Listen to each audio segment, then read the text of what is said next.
اعوذ باللہ من الشیطان الرجیم بسم اللہ الرحمن الرحیم۔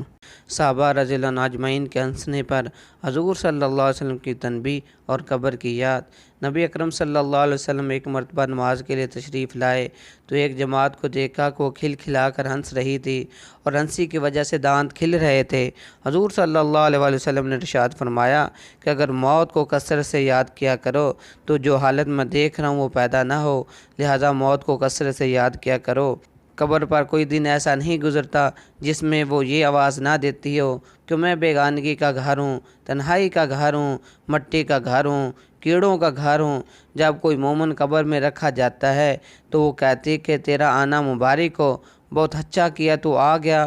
جتنے آدمی زمین پر چلتے تھے تو ان سب میں مجھے زیادہ پسند تھا۔ آج جب تو میرے پاس آیا ہے تو میرے بہترین سلوک کو دیکھے گا۔ اس کے بعد وہ قبر جہاں تک مردے کی نظر پہنچ سکے وہاں تک وسیع ہو جاتی ہے اور ایک دروازہ اس میں جنت کا کھل جاتا ہے جس سے وہاں کی ہوائیں اور خوشبوئیں اس کو آتی ہی رہتی ہیں۔ جب کوئی بدکار قبر میں رکھا جاتا ہے تو وہ کہتی ہے کہ تیرا آنا نامبارک ہو، برا کیا جو تو آیا۔ زمین پر جتنے آدمی چلتے تھے ان سب میں تجھ ہی سے مجھے زیادہ نفرت تھی۔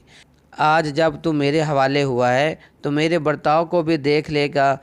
اس کے بعد وہ اس طرح اس کو دباتی ہے کہ پسلیاں آپس میں ایک دوسرے میں گھس جاتی ہیں اور 70 اسدے اس پر ایسے مسلط ہو جاتے ہیں کہ اگر ایک بھی زمین پر پھنکار مارے تو اس کے اثر سے زمین پر گھاس تک باقی نہ رہے، وہ اس کو قیامت تک ڈستے رہتے ہیں۔